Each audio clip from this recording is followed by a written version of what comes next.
Gente, aliás, o que eu vim falar para vocês aqui é algo importantíssimo da parte de Deus. E tem a ver justamente com o nome.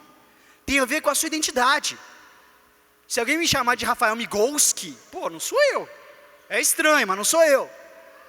Se alguém me chamar de Rafael Migolski, é estranho, mas não sou eu. Agora, se você me chamar de Rafael Migovski, aí eu sei que sou eu. É uma questão de identidade.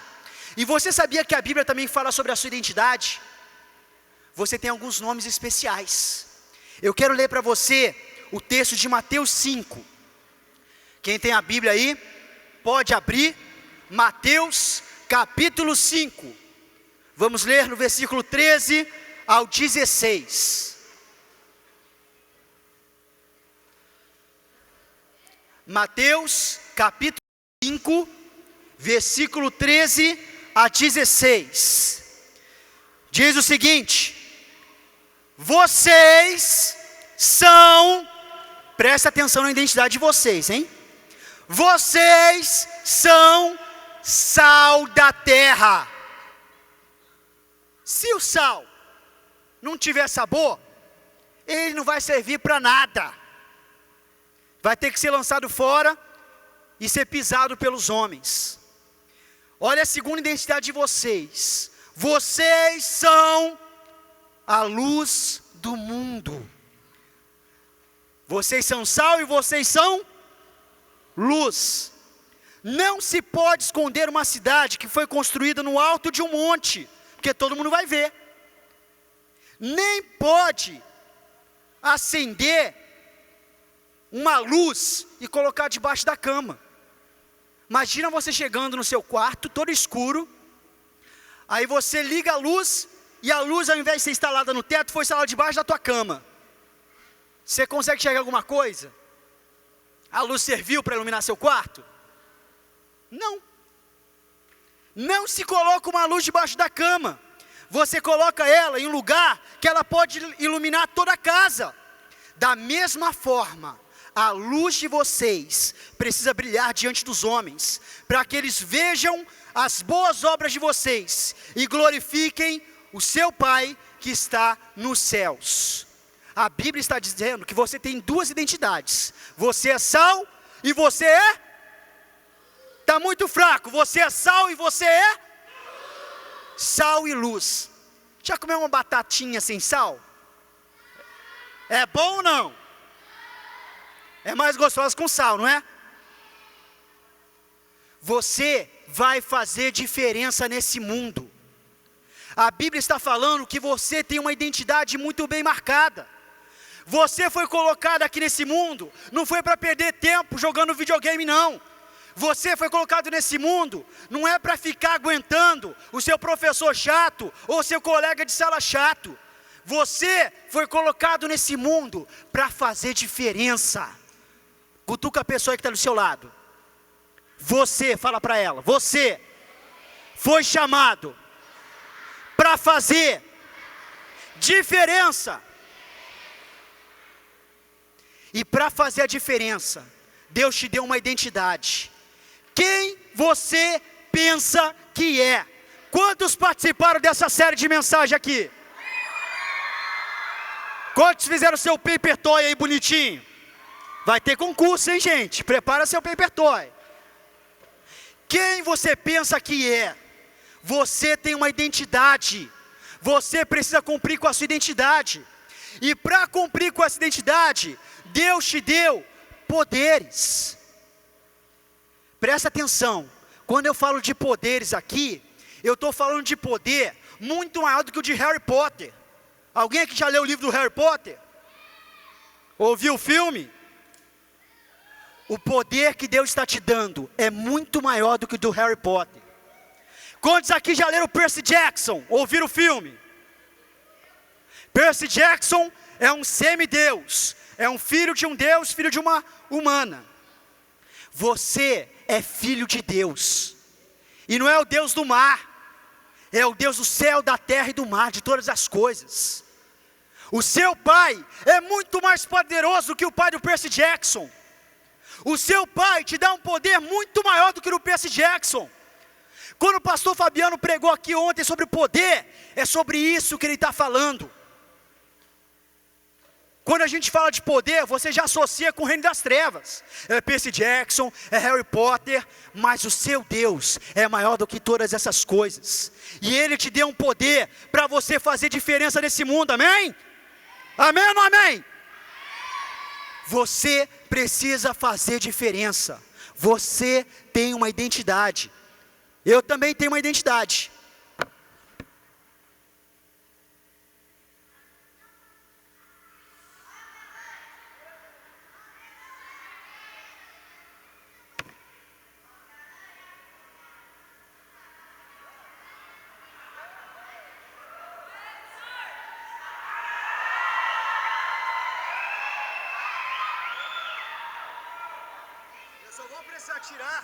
Eu só vou precisar tirar porque eu preciso pregar, tá? Eu não tenho visão de raio-x. Isso é do super-homem.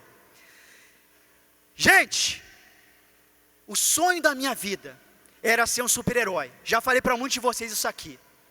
Sempre quis ser um super-herói.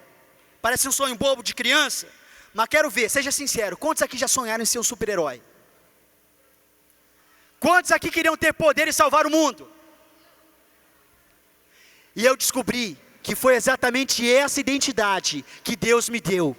Ele me fez um super-herói para salvar o mundo. O superpoder do sal e da luz é para transformar esse mundo. Obrigado, Laurinho. Você está com seu esboço aí, irmãos? Então você vai anotar aí as palavras que eu falar e você vai fazer um desenho, para você lembrar sempre. Se você não gosta de desenhar, pode só escrever. Ok? E se você não tem muita criatividade para desenhar, vai ter uns desenhos ali para te inspirar, tá bom? Olha só. Você precisa ser um herói. Deus te chamou para você ser um herói. Ele quer que você transforme essa nação. Ele quer que você mude o mundo. Ele quer que você use o poder que Ele te deu para você transformar toda a realidade, salvar vidas. Desde pequenininho, eu sabia que Deus queria que eu salvasse vidas. E teve um momento na minha vida que eu vi claramente isso acontecer, ou melhor, quase acontecer. Quando eu era criança, estava passando ali do ensino infantil para o ensino fundamental. Do 5º ano para o 6º ano. Quantos estão no 6º ano aqui? Antigamente o 6º ano era chamado de 5ª série. E o 5º ano de 4ª série. Nesse momento, eu estava numa transição. Lá no ensino infantil, a gente tem um tio só que a gente chama de professor, para todas as matérias. Ele é o mesmo professor de matemática, o mesmo de português, o mesmo de ciências. E aí ele é bonzinho com você, porque como ele é professor de tudo, ele dá as tarefas bem dosadas. Ele sabe que ele te deu muita tarefa de matemática, então ele vai te dar pouca de português. Mas quando você vai para o ensino fundamental, aí não é só um professor não, são vários. Um para matemática, um para português, um para ciências, e todos eles acham que são os únicos professores, e querem enfiar a matéria em você. Não é assim? Eu não. Olha lá. Olha só, gente. E o pior, lá no ensino infantil, você levava lancheira para a escola e estava tudo bem. Quando você chega no ensino fundamental, ai de você se levar lancheira para a escola, você é zoado para o resto da tua vida. Eu sei bem o que é isso. Eu cheguei lá na minha doce inocência com a minha lancheirinha, com meu iogurte, meu chocolate, meu pão, e todo mundo começou a rir da minha cara. E a mudança que eu tive do ensino infantil para o ensino fundamental, foi também uma mudança bem dura, porque eu estudava numa escola particular, numa escola que tinha ensino cristão, uma escola onde seu professor era crente, onde a servente era crente, onde a moça da lanchonete era crente, onde se bobear o cachorrinho era crente, todo mundo era crente. E aí, Quando eu terminei o ensino infantil, fui para o ensino fundamental, eu fui para uma escola do estado, não tinha nada de crente. E eu fiquei até feliz com isso, falei, poxa, agora finalmente eu vou poder ser um super-herói. Agora finalmente eu vou estudar com pessoas que não conhecem Jesus. Eu já sei o que eu vou fazer. Agora eu vou ser um aluno exemplar. Agora eu vou tratar todo mundo muito bem. Agora eu vou fazer as minhas tarefas. Agora eu vou começar a estudar. Vou ser o aluno mais inteligente da sala. E vou poder ajudar aqueles que tiverem com problemas ou dificuldades. Eu vou ser um aluno exemplar para poder salvar as pessoas. E eu me achava o máximo. Eu me achava o super-herói. Porque eu ia salvar pessoas. E foi aí que eu dei o primeiro passo para, ao invés de ser um herói, me tornar um vilão. Eu cometi o pecado do orgulho. Achar que pelos poderes que Deus tinha me dado, eu era alguém superior aos meus colegas. Isso é uma coisa que todo mundo chama de religiosidade.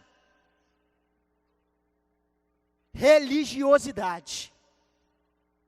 Isso apaga a nossa chama.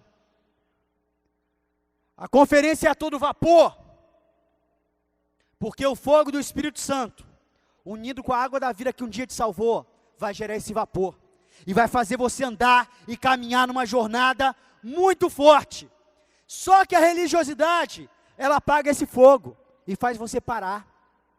E foi isso que eu percebi. Sabe como? Presta atenção, porque você pode estar fazendo isso também.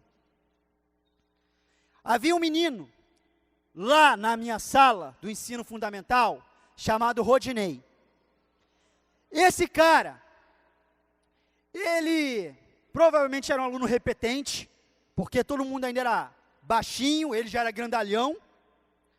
Ele tinha uma cicatriz na testa, um dente lascado e uma cara de psicopata terrível. Esse era o Rodinei. E o pior, o Rodinei era extremamente briguento. Gostava de uma briga aquele cara. Se amarrava em bater, em brigar e arrumar encrenca. E o pior, ele era o terror dos professores. O Rodinei era meu oposto. Eu queria ser um bom aluno. Ele queria ser um péssimo aluno. Eu queria ser o queridinho dos professores. Ele queria ser o terror dos professores. Eu queria estudar e me dedicar e fazer as coisas certas. Ele não sei nem porque ia para a escola, porque para estudar não era. Era só para zoar o barraco. E eu comecei a ver o Rodinei como meu inimigo. Como meu inimigo. Eu tinha medo dele. E queria ficar longe dele. Afastado de tudo. Rodinei era um cara até engraçado às vezes. Uma vez eu quase fui na diretoria por causa dele. Lá na aula de laboratório, ele pegou o esqueleto e começou a brincar com o esqueleto imitando um professor. Ele virava a cabeça do esqueleto para um lado e para o outro, aí mexia a mandíbula dele falando, silêncio! Eu comecei a rir uma hora, que o professor começou a olhar para todo mundo, você, para a diretoria, aí eu me escondi rapidinho ali, rindo do Rodinei, o professor não me vê. Quase fui na diretoria por causa daquela criatura abominável. Eu tinha raiva do Rodinei, medo e raiva. Eu via ele como um grande inimigo a ser combatido. Um belo dia, a professora pediu para a gente se dividir em grupo e fazer uma maquete. E eu não sei por que cargas d'água o Rodinei foi cair na minha equipe. Com certeza não fui eu que convidei. Talvez ele tenha faltado no dia, e aí aqueles professores que gostam de ficar colocando os alunos terríveis junto com os outros alunos, colocou ele no nosso grupo. Aí o meu amigo, tinha um amigo nerd lá, ele estava desesperado. A gente tinha marcado para fazer o trabalho na casa dele. Ele estava lá desesperado. Meu Deus, o Rodinei vai na minha casa. Ele vai zoar com meu pai, ele vai zoar com a minha mãe, ele vai me bater, ele vai fazer um monte de coisa ruim. E o pior, ele vai fazer o trabalho, a gente vai ter que fazer o trabalho por ele e ainda colocar o nome dele, senão ele vai bater na gente. Ele estava desesperado. E a gente tentando acalmar ele, calma, você acha que o Rodinei vai? Ele nem vai aparecer, ele não quer saber de nada com nada. E para nossa surpresa, quem que estava lá na hora de fazer o trabalho? O Rodinei. Só que ele estava com uma maquininha de cortar isopor, que ele deve ter pegado emprestado da sua mãe. E levou a maquininha para a gente fazer o trabalho ali de escola e cortar isopor. Aquela maquininha, gente, era divertidíssima. Você ligava ela na tomada, ela esquentava um fiozinho para cortar isopor. A gente ficava brincando de jogar o isopor, ele derretia todinho naquele fiozinho. A gente começou a ficar brincando com a maquininha. Moral da história, quem fez o trabalho todinho foi o Rodinei. A gente não fez nada. E o negócio mais interessante é que o Rodinei, ele demonstrou ser um cara bem simpático, sabe? Deixou a gente muito à vontade, fez piadas, brincou com a gente. Apesar de ele ser o garoto encrenqueiro da escola e estar na casa de um dos garotos nerds da escola, ele deixou a gente muito à vontade. Foi muito divertido estar com o Rodinei aquele dia. E eu realmente queria muito dizer para vocês que eu e Rodinei nos tornamos grandes amigos depois daquele dia. Mas a coisa não foi bem assim. Sabe por quê? Por conta da minha religiosidade. Tentar parecer um crente, ao invés de ser um crente. Tentar parecer, ter um fogo dentro de mim, que não existia. Sabe o que eu fiz? Na minha cabeça era assim: Rodinei, você na escola continua a mesma coisa, você na sua e eu na minha. A gente não se mistura. Porque como pode eu, uma criatura crente, filho do Deus vivo, ficar com uma criatura podre como você? Vai fazer mal para a minha imagem. Eu não vou ficar andando com você lá na escola. Imagina, o garoto certinho, andando com o garoto problema. Vai ser péssimo para a minha imagem. Eu não vou conseguir ser um herói assim. Então, na escola, eu me mantive ainda afastado do Rodinei. O ano acabou, nós caímos em salas diferentes, e nos tornamos apenas rostos comuns na escola. Coisa que acontece com os melhores amigos, quanto mais com os inimigos aí da vida, como o Rodinei era. Meio amigo, meio inimigo. Só que depois de alguns anos, lá para o oitavo, nono ano mais ou menos, ele caiu na minha sala de novo. Só que os anos já tinham passado, eu agora não era baixinho, Rodinei altão e grandalhão. Eu agora já tinha uma altura que nem do Rodinei, era forte tanto quanto ele. E aí aquela criatura abominável, chega perto de mim, no início das aulas, segura forte no meu braço, assim como quisesse arrumar encrenca, e falou assim: aê, Mauricinho! Mauricinho era o meu apelido da quinta série, por causa do meu cabelo, que eu andava repartidinho assim. Só que é o seguinte, gente, em um ano a gente tem em média uns 3 apelidos, porque a gente muda. Aliás, pensando agora, todos os meus apelidos estavam associados com o meu cabelo. Era Mauricinho, era Iguana, quando eu cortei espetado, um monte de coisa lá. Mas enfim, as pessoas mudam.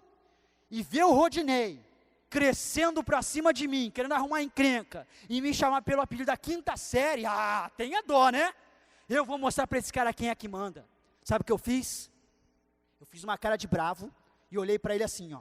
Pá! Solta o meu braço agora! Aí ele soltou meu braço e falou: ih, pensa que é gente. Mas aí eu falei assim: mostrei para ele. Mostrei que eu não tenho medo dele. Pode ter zoado com a minha cara, mas eu agora mostrei que eu não tenho medo dele. Se ele vier me enfrentar, vai ser em pé de igualdade. Eu não sou mais aquele molequinho da quinta série, Mauricinho, não. Hoje, gente, pensando com mais maturidade, eu sei que era o jeito do Rodinei de chegar e falou: e aí, Rafael? Faz tempo que eu não te vejo, desde a quinta série, né? Mas na época, eu não tinha maturidade para perceber isso. Então achei que era uma ofensa que ele estava me fazendo. Enfim, passamos aquele ano na mesma condição. Ele na sua e eu na minha. Eu não podia queimar minha imagem do certinho, do crentinho, do filho de Deus, para poder chegar perto do garoto encrenca da escola. Aliás, o Rodinei, gente, era tão encrenqueiro que ele arrumava encrenca até com seus amigos. Ele tinha uma gangue lá, pessoas que andavam sempre com ele. Tinha um menino chamado Alexandre. Ele tinha um problema de crescimento e crescia 1 centímetro só por ano. Vocês dá para imaginar quem que era o mais baixinho da sala, né? Não era à toa que ele recebeu o apelido de Ratinho. Um dia, o Rodinei me pega o Ratinho, que era truta dele, que era brother dele, e me pendura o Ratinho numa corda amarrado na pilastra da escola. Bem na hora que ia bater o sinal. Bateu o sinal, todo mundo saiu da sala para trocar de sala, viu lá o Ratinho gritando: socorro, me tira daqui! Pendurado na pilastra. Esse era o Rodinei. Arrumava até para os amigos dele, quanto mais para os inimigos, né? Então eu andei afastado do Rodinei por muito e muito tempo.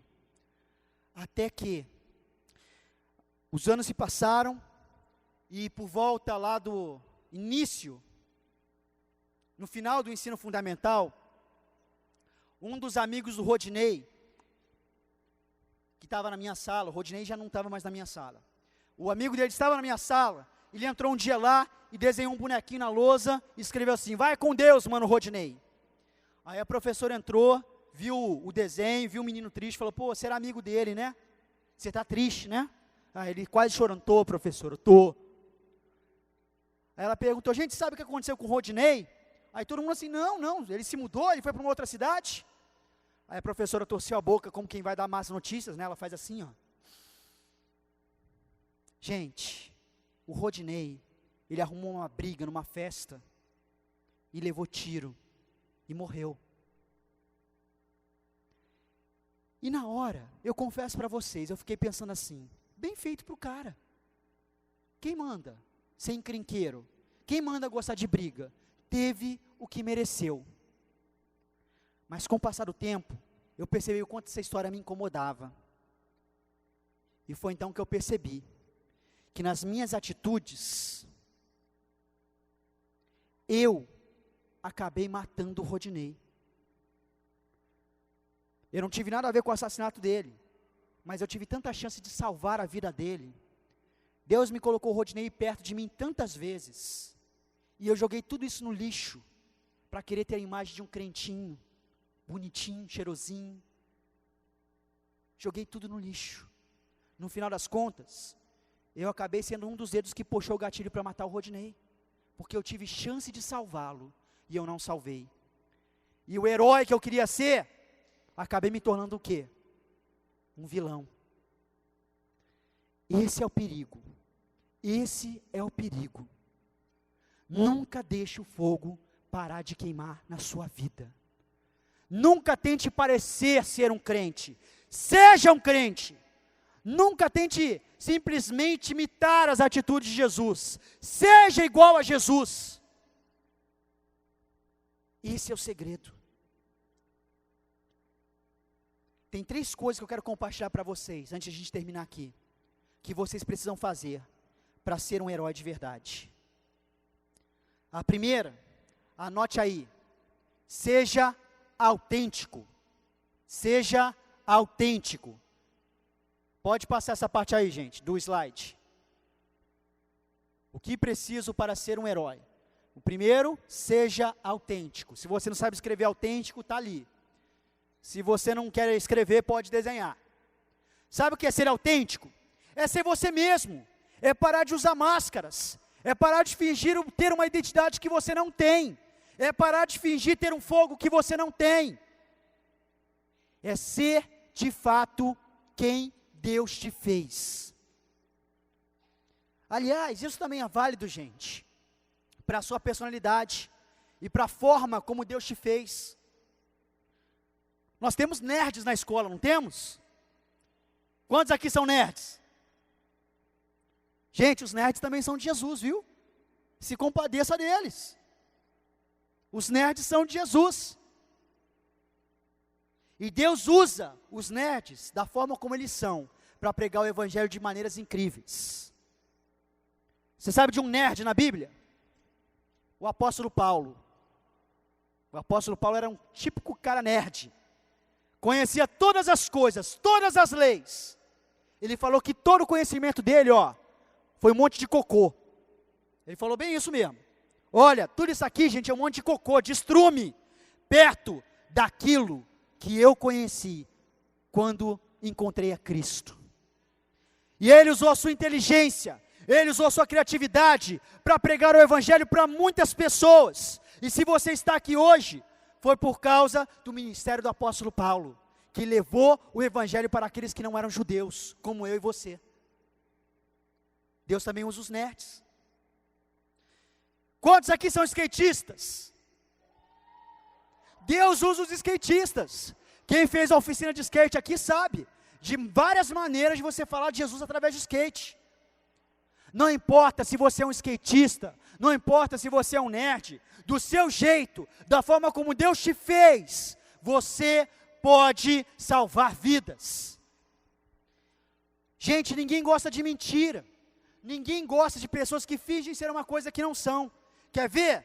Você chega na igreja e finge ser o santinho. Chega lá, oh, tem uma argolinha na sua cabeça, asinhas atrás de você, e todo mundo fala, ah, como esse menino é uma bênção, como essa menina é uma bênção, ah, ele é um anjo, ela é um anjo. Aí quando você chega em casa, você tira aquela roupa celestial, e aí começa a fazer maldade com a sua irmã, começa a brigar com a sua mãe e com o seu pai, começa a desobedecer o que eles falam para você fazer, eles falam para você não ler determinados livros e você lê escondido, ele fala para você não ver determinados desenhos e programas e você vê escondido. Ele fala que a hora de você usar a internet tem hora que você não pode usar, e você dá uma de migué ali nele e vai usar a internet. Duas caras. Você é um duas caras. Você é uma coisa num lugar e uma coisa no outro. Você não é autêntico.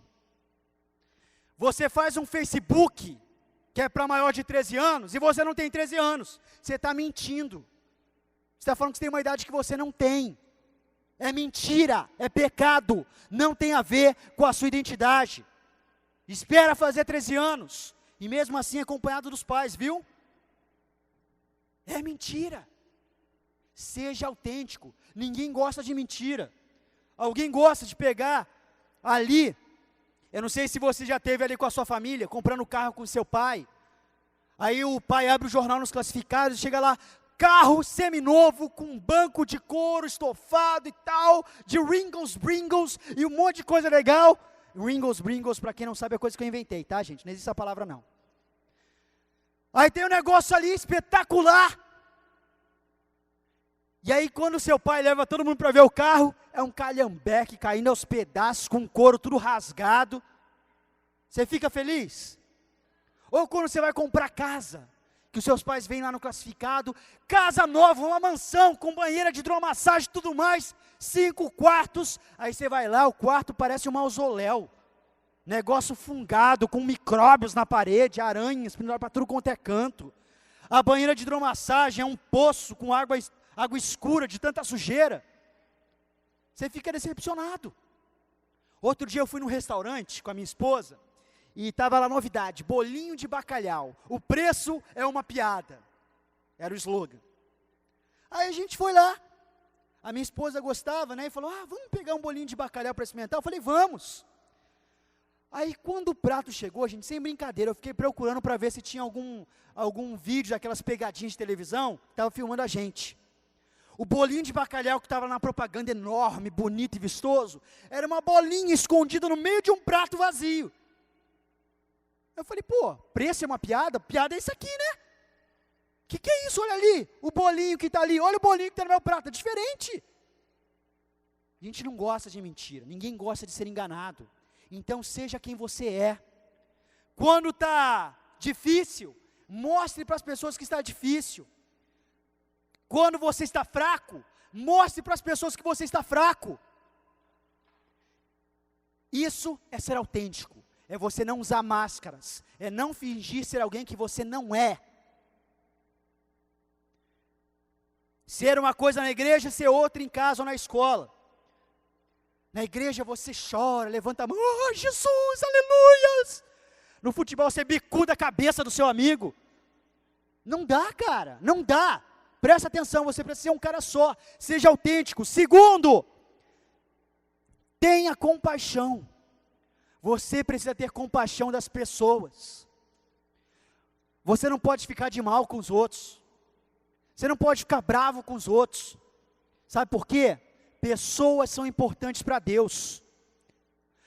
Pensa agora naquele seu amigo terrível. Pensa naquela pessoa que te perturbou o semestre inteiro.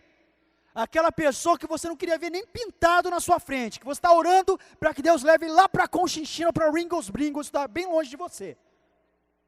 Pensou? Quantos pensaram aqui numa pessoa? É para pensar, gente. Quantos pensaram? Você vai colocar o nome dessa pessoa agora no seu papel. Cuidado para não ser a pessoa que está do seu lado e ela lê, tá? E vai pegar mal. Coloque o nome dessa pessoa no papel.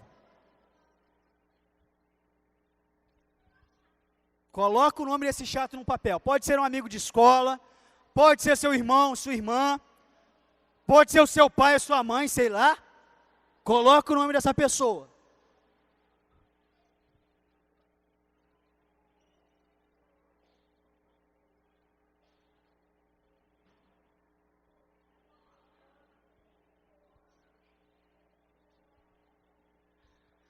Quantos já escreveram? Levantem a mão. Quantos ainda estão escrevendo? Vamos, gente, não levanta a mão não. Escreve logo.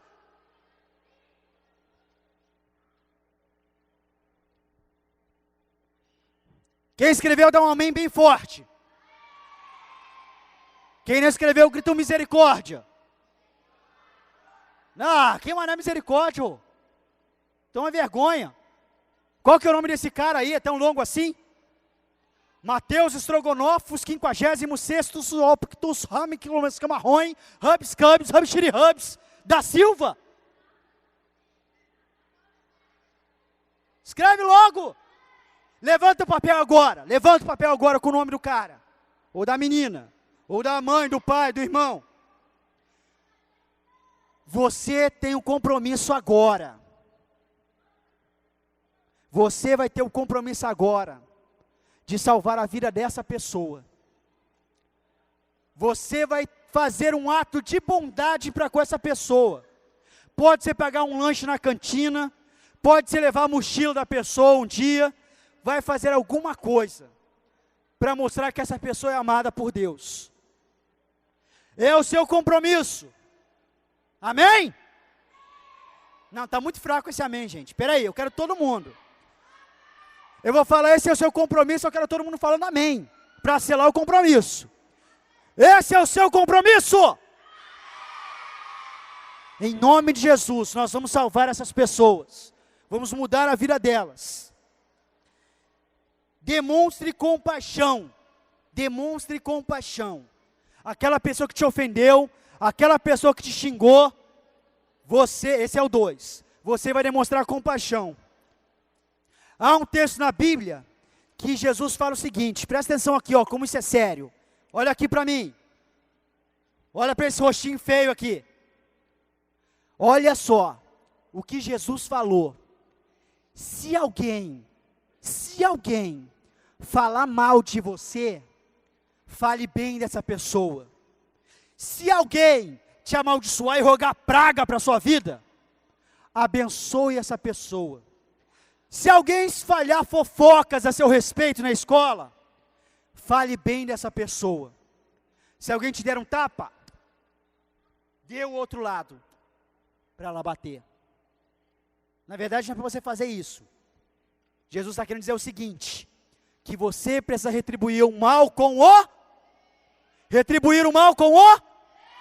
Porque se vocês fizerem isso, Jesus continuou dizendo, vocês serão chamados filhos de Deus. Você será chamado filho de Deus, se você fizer o bem para quem te faz mal. E terceiro e último, sacrifique-se. Sacrifique-se. Você precisa sacrificar-se pelos outros. Dá o seu melhor para os outros. Ali na figura, está um menino dando sua mamadeira para o cachorro. Dando o que ele tinha de melhor para o outro. Você precisa se sacrificar. Deus quer que você se sacrifique. É muito mais do que simplesmente fazer um ato de bondade para o seu inimigo. É dar o seu melhor para ajudar o seu inimigo. Gente, eu tenho uma irmã, na verdade tenho 3. Mas eu tenho uma irmã que ela foi o terror na minha vida. E um dia, eu trabalhava numa empresa de lanche, atendendo o telefone. Era Mig Lanche. Falava, oi Mig Lanche, boa tarde. Oi Mig Lanche, boa tarde. Oi Mig Lanche, boa tarde. A gente ficava tão louco com o negócio, que aí quando chegava em casa para atender o telefone, a gente entendia, oi Mig Lanche, boa tarde. Não, desculpa, não é Mig Lanche não. A gente ficava preso ali no negócio. Mas eu gostava de trabalhar, sabe por quê? No final do dia, eu ganhava um X-salada. Delicioso. Se você está com fome agora, fica com mais. Não era porque a empresa que eu trabalhava não, gente, mas era o X-salada mais gostoso que eu comi na minha vida. E era uma delícia chegar no final do dia, depois de tantos, oi migrante, boa tarde, oi migrante, boa tarde, e comer aquele x-salada. E a empresa era da minha família. E um dia, eu estava lá trabalhando, prestes a receber o meu x-salada, contando as horas. Ai, faltam 15 minutos. Ah, faltam 10 minutos. Ah, faltam 5 minutos. E de repente a minha irmã tem uma briga com a minha mãe. E se tranca no quarto. E aí eu falei, bem feito. Bem feito. Eu não vou me preocupar com isso, que meu x-salada está chegando. A fome está batendo. O meu estômago está gritando assim, ó. Eu vou aproveitar meu x-salada. Mas Deus me incomodou a fazer um sacrifício pela minha irmã. Como eu falei, eu e minha irmã não nos dávamos muito bem naquela época. Mas eu cheguei lá na porta do quarto. Olhei para o x-salada. Olhei para a porta do quarto dela. Ela também amava o x-salada. Olhei para o meu x-salada. Olhei para a porta do quarto. Olhei para o meu x-salada. Olhei para a porta do quarto. Olhei para o x-salada. Olhei para a porta do quarto. X-salada. Sabe o que eu fiz? Comi o x-salada. Brincadeira, gente. Eu bati na porta. Ela chegou com o cabelo todo... com aquela cara inchada. Parecendo um monstro. De tanto chorar. E abriu a porta do quarto. Aí eu até me espantei, né, com aquela cena. Aí eu só levantei o x-salada e sorri. Ela me respondeu com um sorriso meio torto, né, aquela cara inchada de tanto chorar. E eu entreguei para ela. Era o meu sacrifício. Para alguém que eu não me dava muito bem. Mas eu vou dizer uma coisa para você. Eu me senti muito melhor dando o meu x-salada para minha irmã do que comendo todos os x-saladas do mundo. Certamente se eu comesse todos eu não me ia sentir muito bem. Mas você entendeu o que eu quis dizer? A questão é, quando você se sacrifica pelos outros, você começa a expressar a sua identidade de filho de Deus. Quem você pensa que é? Você é um filho de Deus. Eu vou fazer essa pergunta e você vai responder com toda a força dos seus pulmões, da sua garganta. Quem você pensa que é? De novo, todo mundo junto. Quem você pensa que é? Como filho de Deus, você precisa mudar o mundo. Deus colocou um fogo no seu coração para incendiar a sua vida. E você partir a todo vapor para transformar a vida dos seus amigos, da sua família, dos seus inimigos. Aqueles que não conhecem Jesus vão se converter por causa de você. Aqueles que estão passando por enfermidade, você vai colocar a sua mão sobre a cabeça deles, vai orar e eles vão ser curados, porque o poder de um filho de Deus é maior que qualquer outro poder no céu e na terra. Você crê nisso?